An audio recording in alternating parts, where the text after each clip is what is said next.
Bueno, antes de comenzar quiero tener como una idea de quiénes están aquí. Entonces voy a hacerles varias preguntas. ¿Cuántos de ustedes son médicos?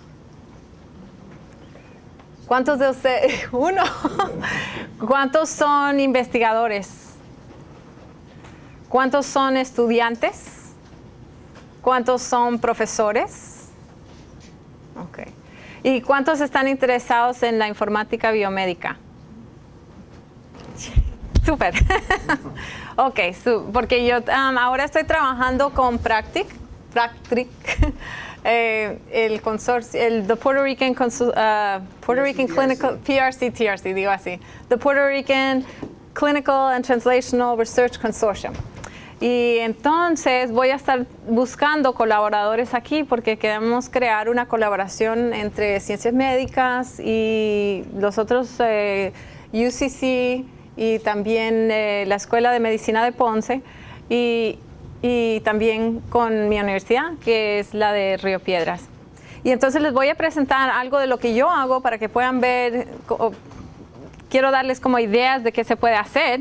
También traje a mi estudiante aquí, que ella va a estar haciendo una evaluación acerca de esta visualización y necesitamos colaboradores, entonces vamos a hacerlo de esa manera. Como se dan cuenta, español no es mi primer idioma, aunque sí fue mi primer idioma, pero no es el que domino ahora. Fue el primero que aprendí, pero no es el que domino, y entonces voy a hablar en inglés si no hay problema.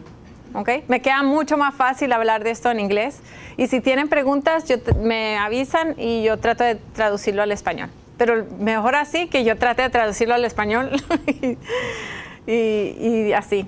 Bueno, entonces, what I did was multivariate time series analysis of physiological and clinical data. The problem I was trying to tackle is what we refer to as the information overload in the ICU. In particular, we were working in the neonatal intensive care unit, and we started to work. So one of my doctor collaborators is from the pediatric intensive care unit, but the neonatal intensive care unit is very special because the babies are very fragile. You can get lots of information, and as you see here, there's lots of information everywhere. All these are monitors, and in the middle of all this, you have the little baby. So really, the analysis at this stage is a lot of data. And basically what I found was a lot of the doctors, they can't analyze all that data. They might look at 3 to 4 seconds of data, like what you see here with the heart rate, and they'll look at the current stat. And then what they'll look at is something like this, a chart that shows you, I know you guys can't read it, but basically it has all the lab reports, vital signs, and then it has the low range, the high range, the unit, and then over here, everything that's yellow means alert. It's slightly elevated or too low. Everything that's red is really too elevated or too low. And this, to me, to my surprise as a computer scientist, goes backwards. This is the most current date, and this was the farthest date, and there are days and half of days between all that data. And I was looking at it and I was like, how do doctors make analysis on that? It's amazing. It's amazing to me that doctors can do that and that they can do it effectively. And while I was looking at this, I kept thinking, there's a need, because what would happen was all the doctors would come around a patient and they would each write down, notes about what they thought was important. But I thought to myself, it would be really great if they could see the data and not have to worry about, was something high, was something low, but could they see patterns in the data? And I can't take all the credit for this. This was I did with my collaborators at Hopkins, and they also were talking about that problem. So I went to them, said, hey, I want to do multivariate time series analysis. They told me, we really need a visualization. And so then we collaborated together and started to come up with a solution. So I asked them what kind of multivariate time series do they have? What kind of visualization do they have? And this is what they showed me. And so they have a limited space where they can show like the diastolic, systolic, and the mean, and they have the pulse. So for an adult, they use the same space. So if an adult is using this same space, what happens is that an adult pulse will stay in this range, so that you can really, this little area gets expanded to this enormous area here, and you can see more of the patterns. But if you're a child, right, if you have a neonate, their heart rate is way up here. And so all this data gets crunched together. And something that really amazed me was there was no scale. There was no scale for time. And the physicians just look at this and they're like, yeah, I understand it. And I'm like, how can you understand this as a computer scientist, right? How can you see time? How do you know where the time is? But they don't, they've learned to work with this. So what I tried to do was try and develop some visualization so that the provider, we basically took that data that you have in that chart, in that flow chart, and tried to create a visualization that would be easier to see patterns. And then took the high frequency data that came from monitors and tried to integrate and analyze that data using something called data mining. And so by combining those two methods, we're hoping to improve the medical basically how doctors come up with diagnosis. So there were several several things that we did. We did 2 visualizations. I'm going to be showing you this one, the second one, which was the most recent one, the fixed dual MTSA visualization. This visualization is focused on trying to diagnose a particular disease called patent ductus arteriosus, or PDA. And then I'm going to talk to you about the representation that we use in that visualization, which is called multivariate time series, the amalgam. And I won't talk about this, but these were other representations that we designed to try and classify pediatric data.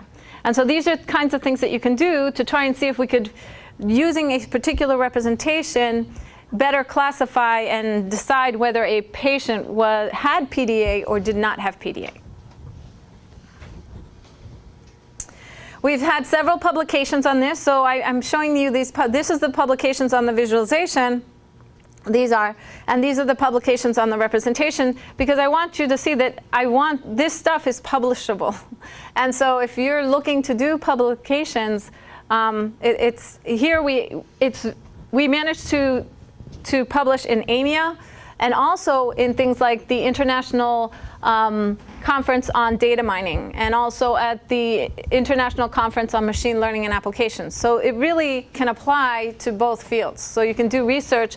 So whereas I'm helping you do research, you can publish in the medical journals and give your perspective. So some of this stuff on the visualization, my collaborator was the lead.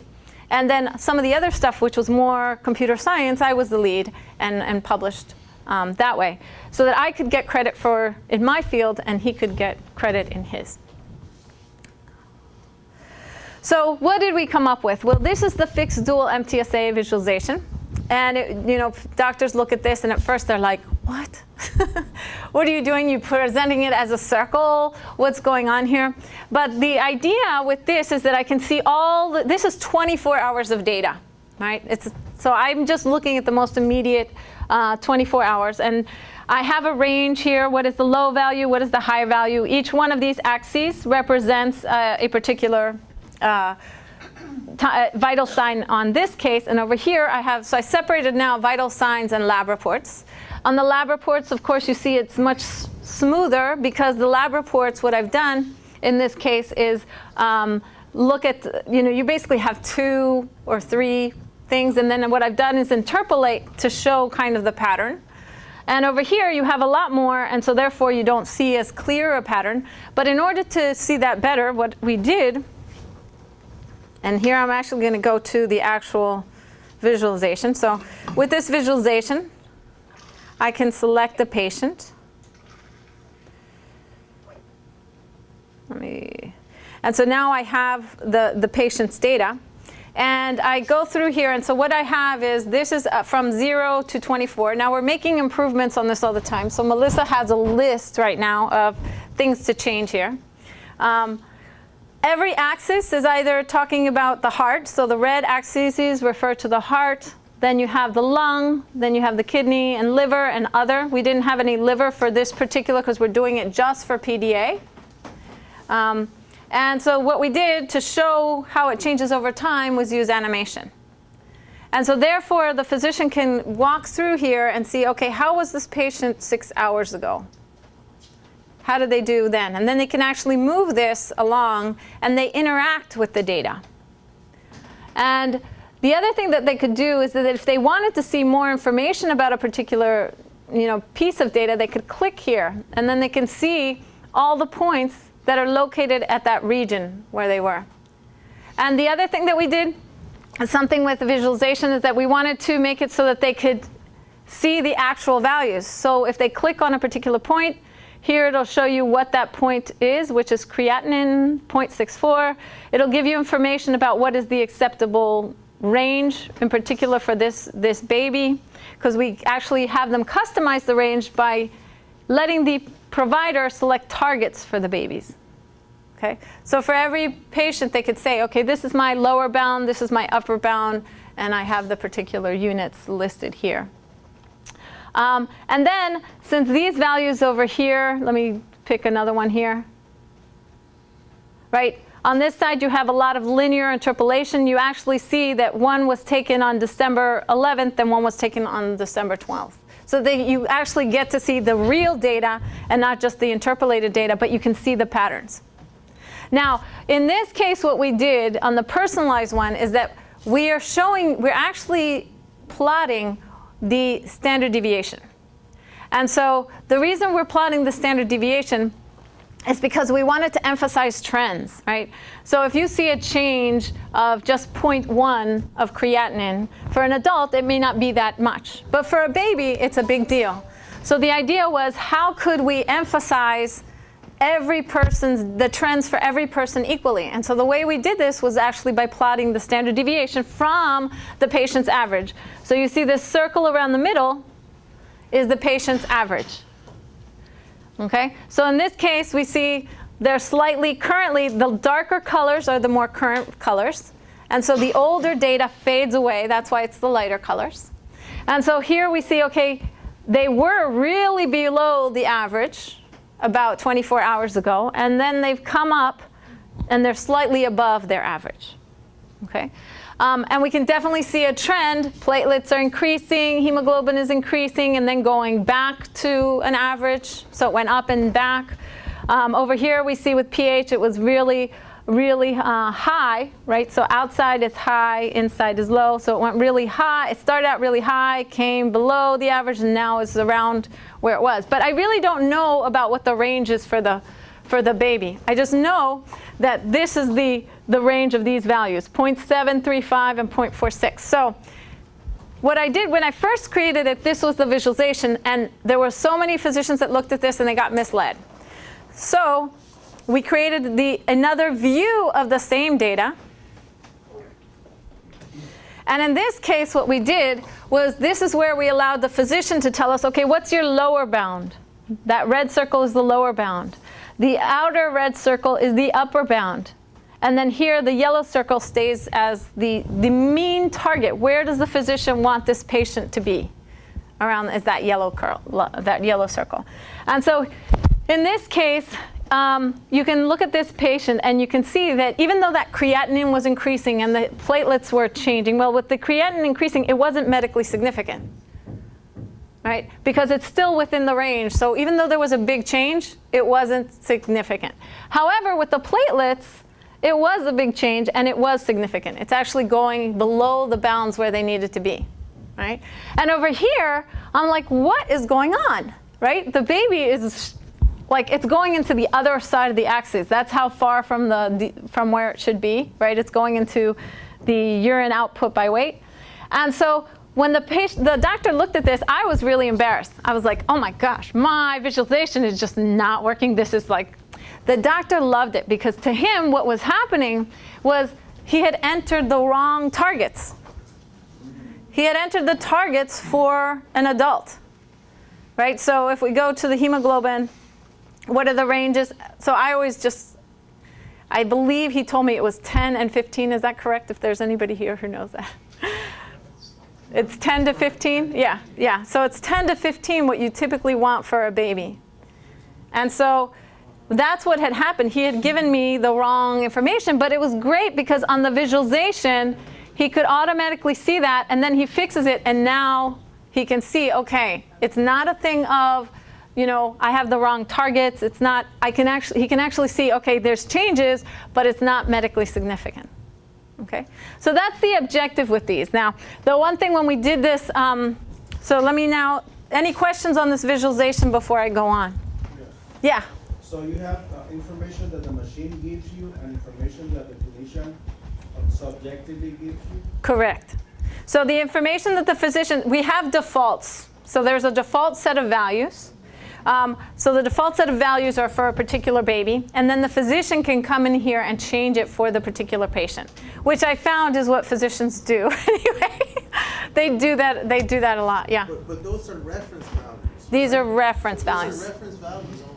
Yeah, so they're baselines. Yeah, but the rest of the information is basically what's being collected from the population. So the reference values, that's not personalized. That is not personalized, no. Because that's one of the issues nowadays, that the parameter might not be the reality of this particular individual. Correct. Are you adjusting for that? Yeah, so that's where, right here, right, we had given hemoglobin the wrong default values, right? And so the physician could actually come in here and change that. So that's why the physician has the power to personalize it. And the reason that was something that we added and we talked about was because a lot of physicians do this, right? You get all these false alarms, and then so they have everything based on baselines and thresholds that are based on a population, and they don't apply to the patient. So they turn off the alarms all the time. So this is a silent way of kind of saying, hey, alarm is going off, etc. Other questions? Yes. Where exactly in the educational programming of the physician do they actually get, confident in this type of education? Are there courses, or are you training them? Yeah, so I'll get to that in the next. We did an evaluation with physicians, and it was really interesting to see how much we did them. We gave them a 30-minute training, and it was really fascinating. So I'll get to that information in a second. I have a question about the normal values for a patient. Mm-hmm. Usually the normal values are based on groups of people, Right. not on individuals. So Right. the usual approach is to compare your patient with what is expected from the patient based on the experience of a group of patients. Now, that's how standards come out. Mm-hmm. So I don't understand the personalization aspect of it. I mean, how could I find what is the specific normal expected value for just one patient? So here, this is where you need the EHRs, right? So the idea is that you get the electronic health record eventually, right? And get that information when the patient's healthy, right? ¿Ah? Sí, exacto. And so, porque ahorita si yo lo pongo, right, it's going to be for other people being healthy. ¿Perdón? Eso es por 24 horas de un paciente, correcto. Ahora yo te digo, volvemos al principio que teníamos la disyuntiva de que había tanta información. Tienes que hablar más despacio para mí, perdona.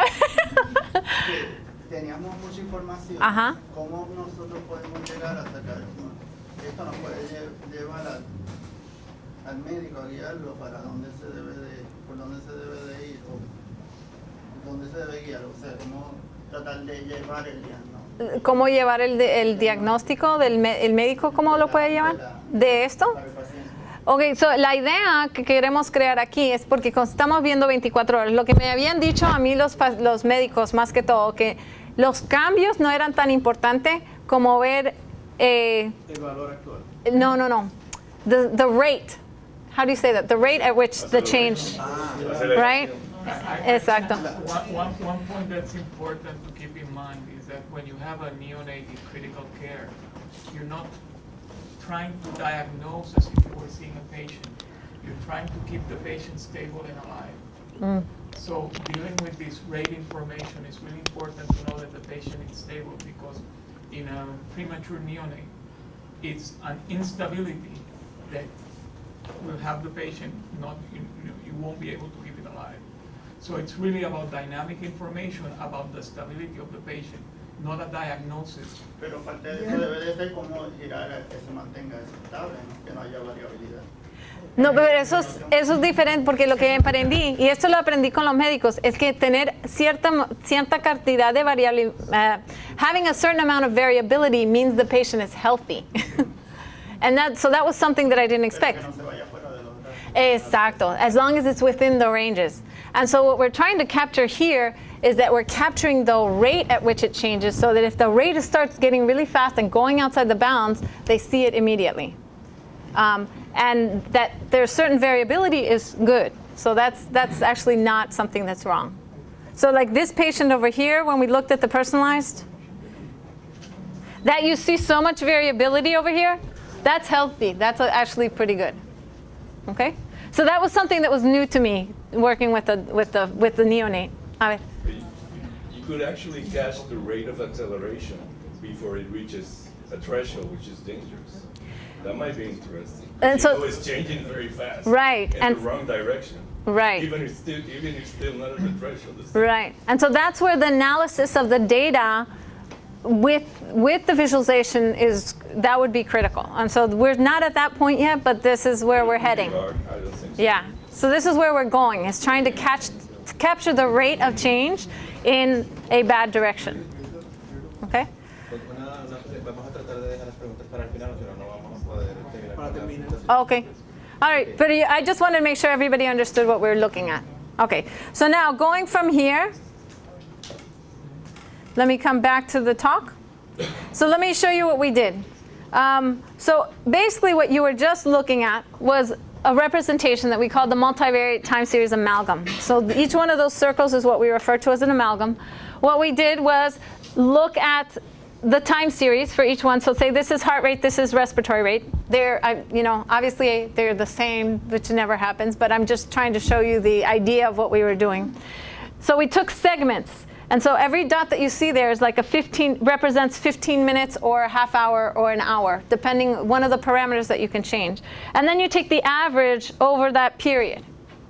And so what you were looking at was actually like a cut this way, where you had every circle was the average heart rate for 15 minutes with the average heart rate for respiratory over 15 minutes in that time period. And so every circle was representing that, and then we plotted each circle on top of one another. For the other, so basically what we did to find every point on the personalized visualization, right?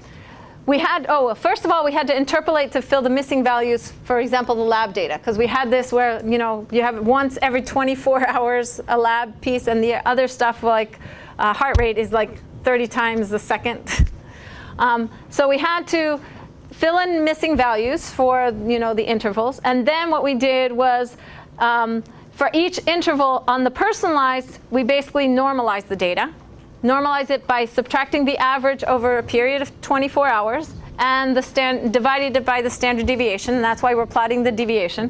And on the other one, which is the customized, we basically looked at what is the target the physician wants and plotted this value according to the target, according to the acceptable range selected by the physician. Okay, and so that's how you got the plots.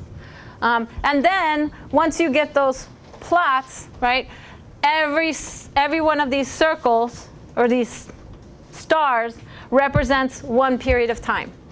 And in this case, this is 15-minute periods, right? So I'm looking at an hour and a half of time. And the darkest one is the current time, and the lightest one is the earliest time. And then you overlap them. And this was the work, just with the idea, was nominated for a student paper, and then we did the implementation. So in the last paper that we did, we evaluated it, and this answers your question. So what we tried to do was we did this fixed dual where we fixed the parameters. The idea from a standpoint of visualization of fixing the parameters is that you want the physician to recognize the patterns. And so they need to know exactly where heart rate and respiratory rate and all that is going to be. So that if they see a particular shape, they know, oh, well, and they see it in another patient, they can compare the different patients. So we had to fix the parameters. And then we had to make it be for a particular disease, and so we did it for patent ductus arteriosus. Those of you who are not familiar with that, when you are born, when you're in your mom's womb, you have this duct that connects. I hate talking this in front of you guys because you probably know this better than I do. I believe this is your pulmonary vein and this is your aorta, and it connects the two. After you're born, since your lungs start to work, that gets separated. Okay? Neonates, that doesn't close immediately because their lungs aren't fully developed. And if it stays open, then it can be fatal. And so what we were trying to do was use this for a diagnosis of PDA. We did 2 evaluations. One was qualitative, and we did basically a 30-minute training with the physician, asked them to use it on one patient, and then we asked them how did you like it. Okay, so when we asked them before the evaluation, this is what we got. Most of them said, no, I like my plots. I kind of like the customized. I nowhere near like the personalized. That's the blue that you see here. Then they had to evaluate 8 patients. And after they evaluated 8 patients, they came back and we asked them the same question. How did you like it? What was your favorite? It's flipped. Most of them liked working with the customized more because they started to see, okay, at first this was very new, but after half an hour, they really enjoyed working with the customized. They actually could see patterns faster and recognize differences. And I was really shocked to see 3 of them actually preferred the personalized. They actually preferred seeing the standard deviation because they could see the rate of change. And it emphasized the rate of change. The other thing that we noticed was that a lot of times what they did was look at the customized and personalized for the particular parameters.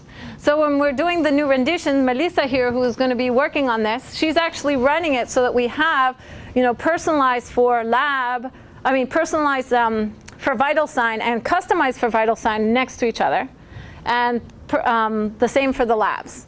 So that this way it's easier for the physician to look at the pattern and say, is it medically significant? In terms of confidence, we got what we expected. There was more confidence in their answer with the tables than the visualization. But what we found was nobody was really confident because it's very hard to diagnose PDA just on data alone. All right, so I think that when we did this evaluation, we were looking for the wrong thing. We were asking the wrong questions. What we really needed to ask was, can you see a trend increasing? Can you see rate increasing? And so that's why Melissa, for her master's, is going to be doing a new evaluation. And part of the reason I'm here today is because I'm looking for ways to be able to do that evaluation. I need data, and I need physicians to help do this evaluation. In terms of accuracy, they basically had 4 patients that had PDA. Every physician had 4 patients with PDA and 4 without. These were the patients 1, 2, 3, 4, 5 that had PDA, and there were 3 without. And it was really interesting that the only one that got 100% accuracy was the one with the visualization that everybody got right. And it was a normal patient, but that was the only one that everyone got their answers right. It does seem to be that the visualization helps some people and doesn't others. So down here we see a case where this particular person only got everything right with the tables, right? So it varies by physician, but I think it shows the potential of the visualization. It definitely indicates that there are physicians that could use the visualization as a tool.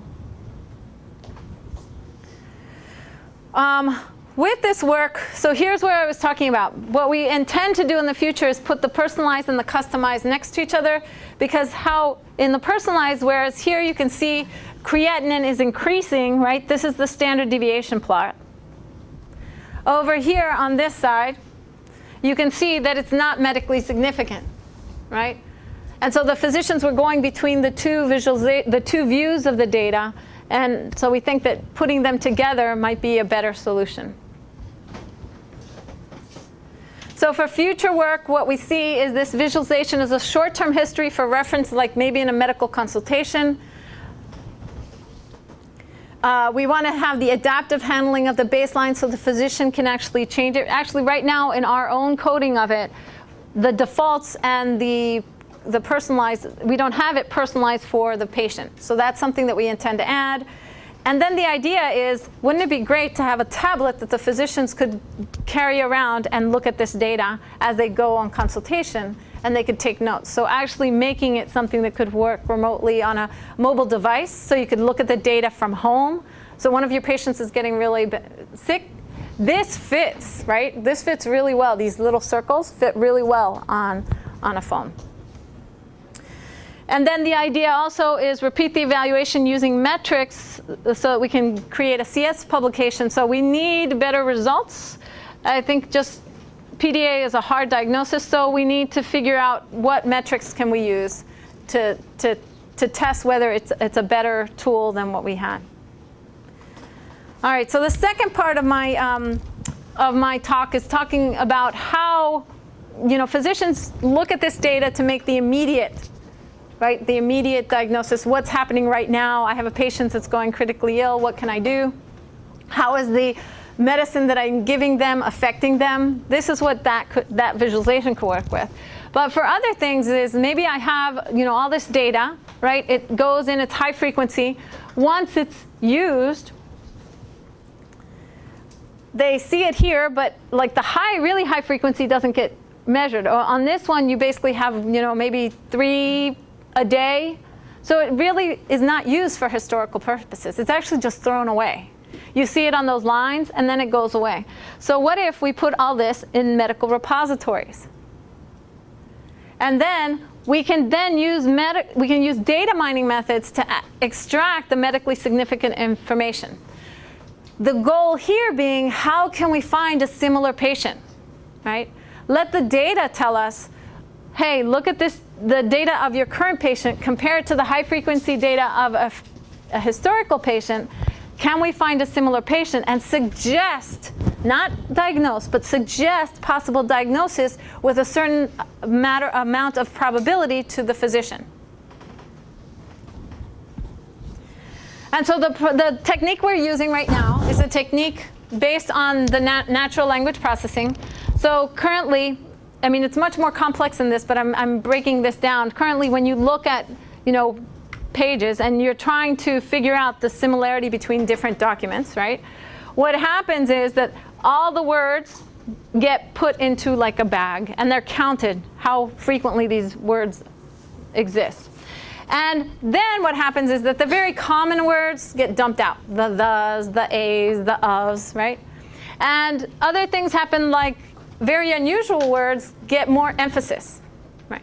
So if I have, a chemical word in one document and the same chemical on another document, we make a connection, right? So those unusual words and those unusual patterns are the ones that we find similarity, and we create a histogram on those unusual words. And that's how currently you find, in a nutshell, how you find similar documents, okay? So they basically ignore word order, okay? At the very beginning, they order. Now they're looking at maybe pairs of words. So the newer science actually does look at the word order, but only up to maybe 2 words, 3 words. But for the most part, you don't read the whole document to figure out similarity. And then they emphasize unusual words that the documents have in common. So what if we could take these time series and convert them to words? And it turns out that there's already a metric out there, or a technique out there called SAX, Symbolic Aggregate Approximation, that does that. And it's been very useful. It's a symbolic representation of time series, basically like a word for a time series. And it's been very useful at finding anomalies and patterns in univariate data. Univariate meaning one time series. And it's been even used to find unusual shapes in large databases. So what Aim and Keo did was look at these shapes and create a time series, or look at these arrowheads, and create a time series based on the shape of the arrowhead. And then he could find similar, or actually, what he did was find unusual arrows and unusual patterns. And I thought to myself, well, if he can do that with an arrowhead, why can't we do that with medical data? And because when people are sick, we don't want to find how they are in common. We want to find how they are in common in terms of unusual events in their lives, right? Unusual events in their physiology. And the other thing that I liked about his method is that it's much easier to understand compared to other methods that exist out there.